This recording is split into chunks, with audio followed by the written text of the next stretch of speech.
فکر انگیز اور متاثر کن واقعہ۔ ابو نصر سیاد نامی ایک شخص اپنی بیوی اور ایک بچے کے ساتھ غربت اور افلاس کی زندگی بسر کر رہا تھا۔ ناظرین گرامی، ویڈیو کو آگے بڑھانے سے پہلے آپ سے ریکویسٹ کی جاتی ہے کہ چینل کو سبسکرائب ضرور کر لیں اور بیل آئیکن پر کلک کریں تاکہ نئے آنے والی ویڈیو کا نوٹیفیکیشن آپ کو موصول ہو سکے۔ جی تو ناظرین، ویڈیو کو آگے بڑھاتے ہیں۔ ابو نصر سیاد نامی ایک شخص اپنی بیوی اور ایک بچے کے ساتھ غربت اور افلاس کی زندگی بسر کر رہا تھا۔ ایک دن وہ اپنی بیوی اور بچے کو بھوک سے نڈال اور بلکتا روتا گھر میں چھوڑ کر خود غموں سے چور کہیں جا رہا تھا کہ راہ چلتے اس کا سامنا ایک عالم دین احمد بن مسکین سے ہوا، جسے دیکھتے ہی ابو نصر نے کہا، اے شیخ، میں دکھوں کا مارا ہوں اور غموں سے تھک گیا ہوں۔ شیخ نے کہا، میرے پیچھے چلے آؤ، ہم دونوں سمندر پر چلتے ہیں۔ سمندر پر پہنچ کر شیخ صاحب نے اسے 2 رکعت نفل نماز پڑھنے کو کہا۔ نماز پڑھ چکا تو اسے ایک جال دیا اور کہا، بسم اللہ پڑھ کر سمندر میں پھینکو۔ جال میں پہلی بار ہی ایک بڑی ساری مچھی پھنس کر باہر آ گئی۔ شیخ صاحب نے ابو نصر سے کہا، اس مچھی کو جا کر فروخت کرو اور حاصل ہونے والے پیسوں سے اپنے اہل خانہ کے لیے کچھ کھانے پینے کا سامان خرید لینا۔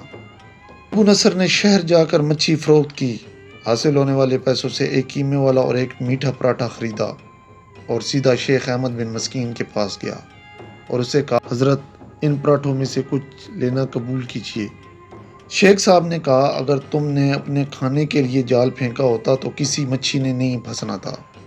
میں نے تمہارے ساتھ نیکی کی، گو اپنی بھلائی کے لیے کی تھی، نہ کہ کسی اجرت کے لیے۔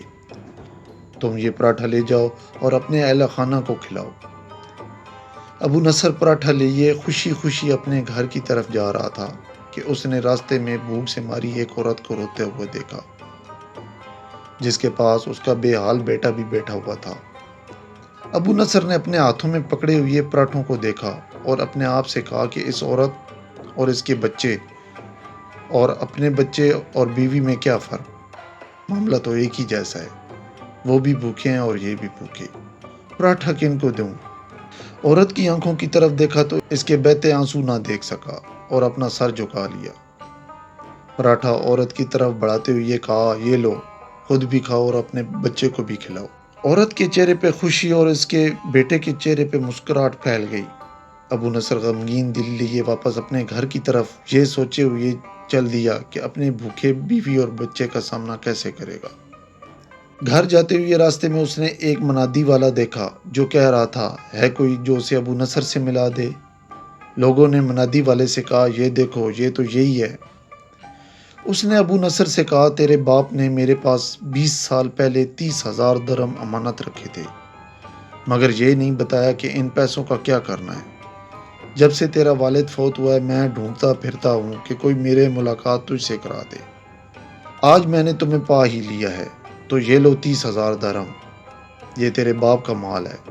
ابو نصر کہتا ہے، میں بیٹھے بٹھائے امیر ہو گیا، میرے کئی گھر بنے اور میری تجارت پھیلتی چلی گئی۔ میں نے کبھی بھی اللہ کے نام پہ دینے میں کنجوسی نہیں کی، ایک ہی بار میں شکرانے کے طور پہ 1000 درہم صدقے دے دیے۔ مجھے اپنے آپ پر رشک آتا تھا کہ کیسے فراخ دلی سے صدقہ و خیرات کرنے والا بن گیا ہوں۔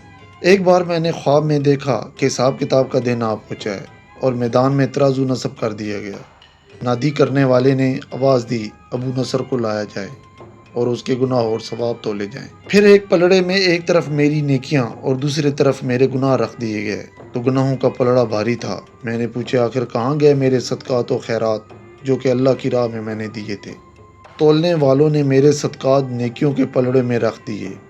ہر 1000 درہم کے صدقے کے نیچے نفس کی شہوت، میری خود نمائی کی خواہش اور ریاکاری کا ملمہ چڑھا ہوا تھا، جس نے ان صدقات کو روئی سے بھی زیادہ ہلکا کر دیا۔ میرے گناہوں کا پلڑا ابھی بھی بھاری تھا۔ میں رو پڑا اور کہا، ہائے رے، میری نجات کیسی ہوگی؟ منادی والے نے میری بات کو سنا تو پھر پوچھا، ہے کوئی باقی؟ اس کا عمل تو لے آؤ۔ میں نے سنا ایک فرشتہ کہہ رہا تھا، ہاں، اس کے دیے ہوئے 2 پراٹھے ہیں جو ابھی تک میزان میں نہیں رکھے گئے۔ وہ 2 پراٹھے ترازو پر رکھے گئے تو نیکیوں کا پلڑا اٹھا ضرور، مگر ابھی نہ تو برابر تھا اور نہ ہی زیادہ۔ منادی کرنے والے نے پھر پوچھا، ہے کوئی اس کا کوئی اور عمل؟ فرشتے نے جواب دیا، ہاں، اس کے لیے ابھی بھی کچھ ہے۔ منادی والے نے پوچھا وہ کیا ہے؟ کہا اس عورت کے آنسو جسے اس نے اپنے 2 پراٹھے دیے تھے۔ عورت کے آنسو نیکیوں کے پلڑے میں رکھے گئے جن کے پہاڑ جیسے وزن نے ترازو کے نیکیوں والے پلڑے کو گناہوں کے پلڑے کے برابر لا کے کھڑا کر دیا۔ ابو نصر کہتا ہے میرا دل خوش ہوا، اب نجات ہو جائے گی۔ منادی والے نے پوچھا ہے کوئی اور اس کا باقی عمل؟ فرشتے نے کہا ہاں، ابھی اس بچے کی مسکراہٹ کو پلڑے میں رکھنا باقی ہے۔ جو پراٹھا لیتے ہوئے اس کے چہرے پہ آئی تھی، مسکراہٹ کیا پلڑے میں رکھی گئی، نیکیوں والا پلڑا بھاری سے بھاری ہوتا چلا گیا۔ منادی کرانے والا بولا یہ شخص نجات پا گیا۔ میری نیند سے آنکھ کھل گئی اور میں نے اپنے آپ سے کہا اے ابو نصر، آج تجھے تیرے بڑے بڑے صدقات نے نہیں بلکہ آج تجھے تیری 2 روٹیوں نے بچا لیا۔ کسی غریب کو دیکھ کر سیلفیاں بنانے والوں، کسی کی عزت نفس سے نہ کھیلو، دکھاوا کام نہیں آئے گا۔ ویڈیو بنانے کا مقصد صرف اتنا ہے کہ اپنے بھائیوں اور بہنوں کو جو بھی نیک کام کریں سچے دل سے اللہ کی رضا کے لیے کرنا ہے۔ 2 روٹیاں دے دو لیکن نیک نیت سے۔ تو ناظرین یہ تھی ہماری آج کی ویڈیو جو کافی انفارمیٹیو تھی اور مجھے امید ہے کہ آپ کو پسند بھی آئی ہوگی۔ اگر ویڈیو اچھا لگے تو اس کو لائک کریں اور اپنے دوستوں میں شیئر کریں۔ آپ اپنی رائے کا اظہار کمنٹ سیکشن میں بھی کر سکتے ہیں۔ میں ہوں عدنان خان اور آپ دیکھ رہے ہیں new world history T V. میں ایک نئی ویڈیو لے کے آپ کے پاس حاضر ہوں گا۔ تب تک آپ اپنا اور اپنے پیاروں کا خیال رکھیں۔ اللہ حافظ۔